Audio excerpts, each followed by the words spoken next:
नमस्कार, उत्तराखंड समाचार में आपका स्वागत है। मैं हिना जोशी छेत्री। आइए सबसे पहले नजर डालते हैं आज के मुख्य समाचारों पर।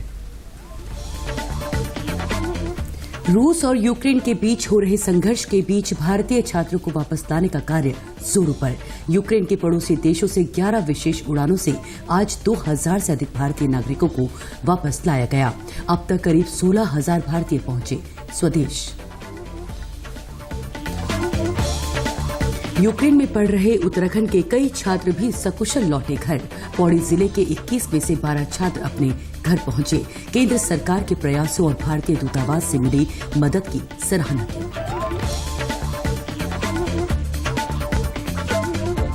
प्रदेश में अंतिम दौर में मतगणना की तैयारियां। राज्य के विभिन्न जिलों में मतगणना कर्मियों को दिया जा रहा प्रशिक्षण। कड़ी सुरक्षा व्यवस्था के बीच स्ट्रांग रूम के बाहर राजनीतिक दलों के प्रतिनिधि भी मौजूद।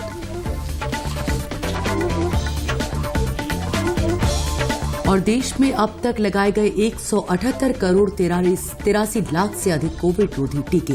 कल 26,19,000 से अधिक टीके लगे। देश में अब तक 4 करोड़ 23 लाख से अधिक लोग हुए कोविड मुक्त। और अब समाचार विस्तार से। प्रधानमंत्री नरेंद्र मोदी ने कल रात यूक्रेन के मुद्दे पर उच्च स्तरीय बैठक की।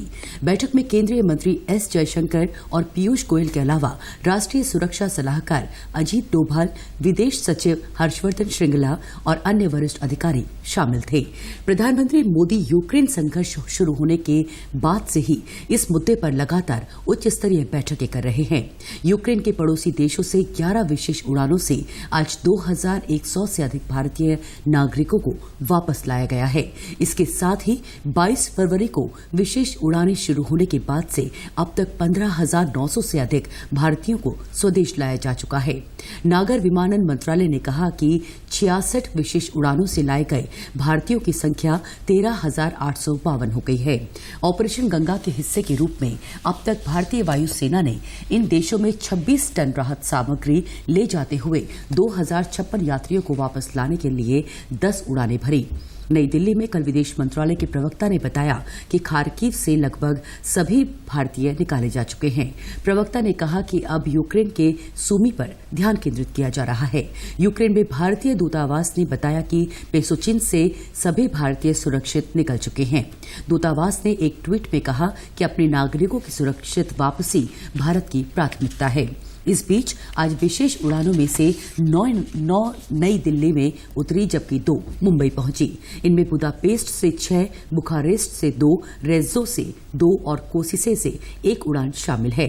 कल बुदापेस्ट, सुसेवा और बुखारेस्ट से 8 विशेष उड़ानें संचालित होने की उम्मीद है, जिससे 1,500 से अधिक भारतीयों को स्वदेश वापस लाया जा सकेगा।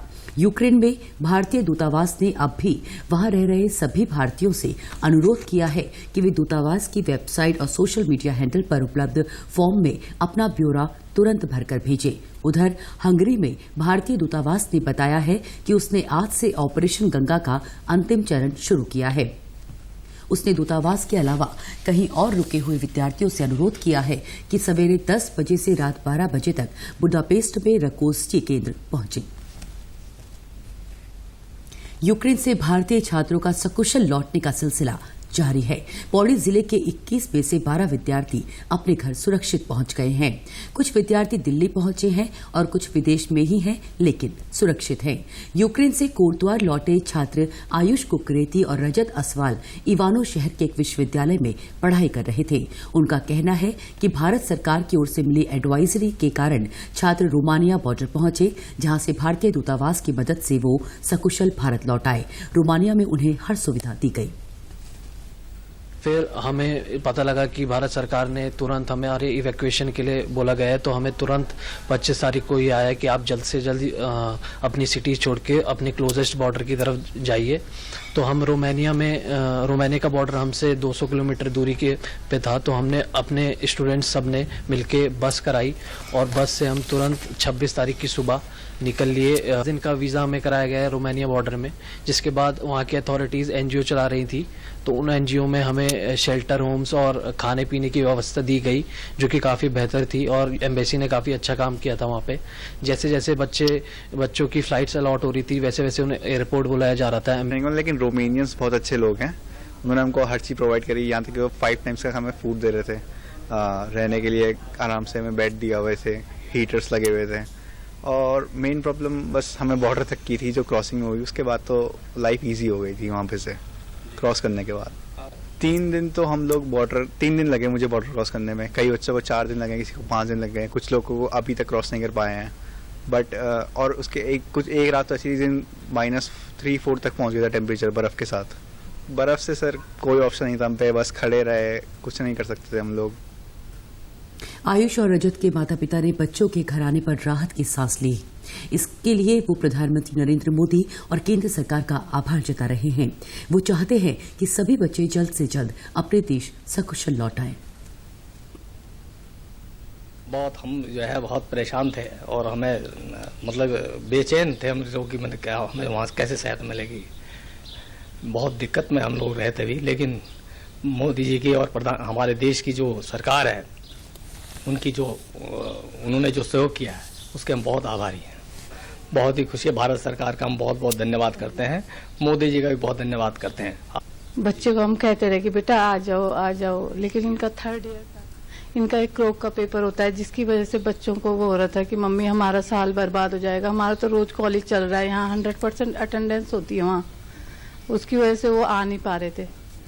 लेकिन जब ज्यादा ही हालत खराब हुए तो तब, और मोदी जी का तो हम लाख लाख धन्यवाद करते हैं। ऐसा नेता सबको मिले, बारंबार मिले, हजारों साल जिए हों। हम लोगों को भी यहाँ बिल्कुल मन नहीं लग रहा था, ध्यान तो वही बच्चों पे जा रखा था। पर चलो हमारे बच्चे तो आ गए, खुशी है। लेकिन जो बच्चे वहाँ अभी भी फंसे हुए हैं उनके लिए भी दुख है कि वो भी अपने सही सलामत घर पहुँच जाए। सिद्ध बाबा से यही प्रार्थना है। असल में ये है कि जब भी उसके व्हाट्सएप कॉल आ रही थी हमारे लिए, सिर्फ कॉल कर रहा था, मतलब व्हाट्सएप फेसबुक आपस में बात नहीं कर रही थी। पर ये है कि वो हमको सांत्वना दे रहा था कि मम्मी आप परेशान मत हो, टीवी मत देखो।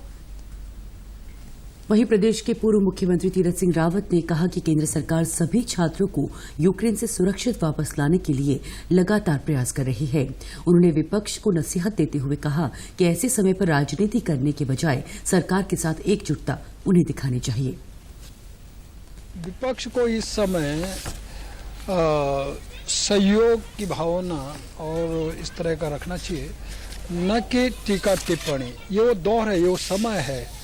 और ऐसे समय पर मैं सोचता कि हौसला बुलंद और जो काम कर रहे हैं उनको शाबाशी और इस प्रकार का देने का काम होना चाहिए।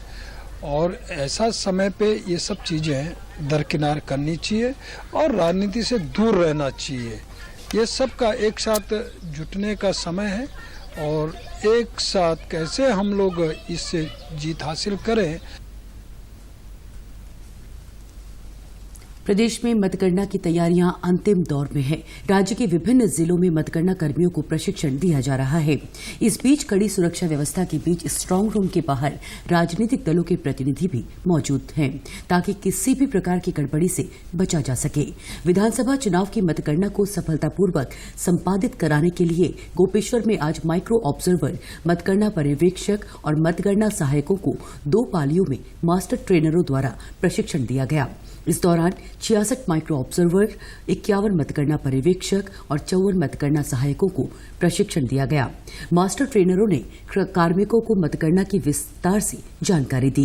जिले की तीनों विधानसभा क्षेत्रों की मतगणना के लिए 14-14 टेबलें, पोस्टल बैलेट की मतगणना के लिए 8-8 टेबलें और प्री काउंटिंग के लिए 10-10 टेबलें लगाई जाएंगी।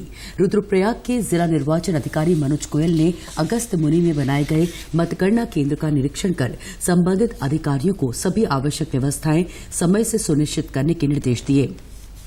जिला निर्वाचन अधिकारी ने निर्देश दिए कि प्रत्याशियों के अभिकर्ताओं को मतगणना कक्ष में प्रवेश के लिए अलग से व्यवस्था की जाए। उन्होंने पुलिस अधीक्षक से सुरक्षा व्यवस्था के लिए व्यापक पुलिस बल तैनात करने को कहा। जिला निर्वाचन अधिकारी ने मतगणना के दिन बिजली आपूर्ति, पेयजल और कंप्यूटरों की व्यवस्था भी सुनिश्चित करने के निर्देश दिए। उन्होंने कहा कि व्यवस्थाओं में किसी भी प्रकार की लापरवाही बर्दाश्त नहीं की जाएगी। उधर हल्द्वानी में भी विधानसभा चुनाव की मतगणना को लेकर मतगणना कार्य के लिए नियुक्त सुपरवाइजर, माइक्रो ऑब्जर्वर और मतगणना सहायकों को पावर प्रेजेंटेशन के माध्यम से सैद्धांतिक और व्यवहारिक प्रशिक्षण दिया। नोडल अधिकारियों और मास्टर ट्रेनरों ने ईवीएम और वीवीपैट की विस्तृत रूप से जानकारी दी। उन्होंने कहा कि मतगणना कार्य को संयम, लगन और सहनशीलता की अहमियत पर प्रकाश डालते हुए कहा कि त्रुटि रहित मतगणना चुनाव आयोग और जिला निर्वाचन अधिकारी की प्राथमिकता है। उन्होंने कहा कि मतगणना के दौरान जो भी दायित्व दिए गए हैं उनका भारत निर्वाचन आयोग की गाइडलाइंस के अनुसार निर्वहन करना सुनिश्चित करें। मतगणना के दौरान केंद्र और राज्य सरकारें कोविड-19 गाइडलाइन का पालन करना अनिवार्य होगा। देश में अब तक 178 करोड़ 83 लाख से अधिक कोविड-रोधी टीके लगाए जा चुके हैं। स्वास्थ्य और परिवार कल्याण मंत्रालय के अनुसार कल 26 लाख 19 हजार से अधिक टीके लगाए गए। देश में अब तक 4 करोड़ 23 लाख से अधिक लोग कोविड से मुक्त हो चुके हैं। स्वस्थ होने की दर इस समय 98.66% है। केंद्र सरकार अब तक 179 करोड़ 61 लाख से अधिक टीके राज्य को निःशुल्क उपलब्ध करा चुकी है। स्वास्थ्य मंत्रालय के अनुसार अब भी राज्यों के पास 15 करोड़ 54 लाख से अधिक टीके उपयोग के लिए शेष हैं। मंत्रालय ने कहा कि केंद्र सरकार कोविड टीकाकरण की गति और दायरे को बढ़ाने के प्रति संकल्पित है। राज्यों से कहा गया है कि योजनाबद्ध तरीके से कोविड टीकाकरण करने के लिए टीके का समय रहते अनुमान लगाएं ताकि उनके पास उपयोग के लिए टीके उपलब्ध रहें। एक सरकारी समिति ने बूस्टर खुराक के रूप में स्पुतनिक लाइट वैक्सीन के तीसरे चरण के परीक्षण की अनुमति देने की सिफारिश की है। सिफारिशों को मंजूरी के लिए इसे भारत के औषधि महानियंत्रक के पास भेज दिया गया है। हैदराबाद स्थित डॉक्टर रेड्डीज लैबोरेटरीज ने बूस्टर खुराक के रूप में स्पुतनिक लाइट वैक्सीन के तीसरे चरण के परीक्षण के संचालन के लिए महानियंत्रक को प्रस्ताव भेजा था। उत्तरकाशी के सुदूरवर्ती राजकीय इंटर कॉलेज रोंतल गमरी में गृह विज्ञान के प्रयोगात्मक परीक्षा में उत्तराखंड के पारंपरिक भोजन को प्रदर्शित किया गया। गढ़भोज के अंतर्गत हुई इस परीक्षा में छात्र छात्राओं ने प्रदेश में होने वाले अनाज से विशेष पकवान तैयार किए और उनके पोषक तत्वों के बारे में भी जानकारी दी। से गढ़बोध तैयार किया है। हम हर साल बाहर के सामग्री से गढ़बोध तैयार करते थे, उसमें चाइनीज इस चीज़ का उपयोग करते थे, लेकिन इस बार हमने सोचा कि पहाड़ी जो भोजन है, इस बार कोविड का भी समय चल रहा है, तो हमने इस बार झंगोरे की खीर, हरी सब्जी जैसे जो हमारे उत्तराखंड में प्रसिद्ध हैं, गाँव के लोग इसी का इस टाइम उपयोग कर रहे हैं। सामान लगेगा वो सब गांव से लेकर मंगाएंगे और एक नया प्रैक्टिकल तैयार किया। यहाँ मतलब जितने भी बच्चे हैं होम साइंस वाले, फिर जो और भी हैं सहयोग देने वाले, उन्होंने मतलब जितनी भी चीज़ें होती है गढ़वाल में जो एक खाद्य पदार्थ के रूप में यूज़ किया जाता है, मतलब जिसका यूज़ पहले करते थे लेकिन अब लोग उसका महत्व नहीं समझ रहे हैं। फिर हमारे सर लोगों ने ये किया कि हम मतलब जो खाद्य पदार्थ अब बंद हो गए हैं उनको आगे लाया जाए कि उनकी क्या महत्व। इस अवसर पर छात्र छात्राओं ने स्वाले, चौसा, झंगोरे की खीर, मंडवे की रोटी, कद्दू का रायता, कापला और चटनी बनाई।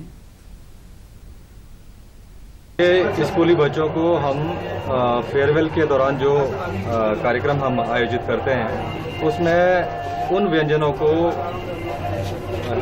हमने शामिल किया है जिन व्यंजनों को परंपरागत रूप से उत्तराखंड में खाए जाता है और इससे जो हमारे शरीर की जो इम्यूनिटी सिस्टम है उसको बढ़ाने में बहुत सहायक होता है।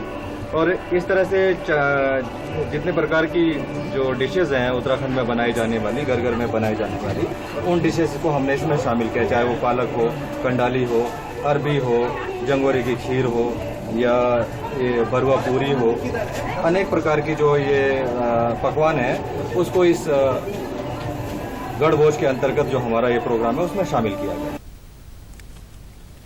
प्रदेश के समाचारों में आज बस इतना ही। चलते चलते मुख्य समाचार एक बार फिर। रूस और यूक्रेन के बीच हो रहे संघर्ष के बीच भारतीय छात्रों को वापस लाने का कार्य जोरों पर। यूक्रेन के पड़ोसी देशों से 11 विशेष उड़ानों से आज 2000 से अधिक भारतीय नागरिकों को वापस लाया गया। अब तक करीब 16,000 भारतीय पहुंचे स्वदेश। यूक्रेन में पढ़ रहे उत्तराखंड के कई छात्र भी सकुशल लौटे घर। पौड़ी जिले के 21 में से 12 छात्र अपने घर पहुंचे। केंद्र सरकार के प्रयासों और भारतीय दूतावास से मिली मदद की सराहना की। प्रदेश में अंतिम दौर में मतगणना की तैयारियां। राज्य के विभिन्न जिलों में मतगणना कर्मियों को दिया जा रहा प्रशिक्षण। कड़ी सुरक्षा व्यवस्था के बीच स्ट्रांग रूम के बाहर राजनीतिक दलों के प्रतिनिधि भी मौजूद।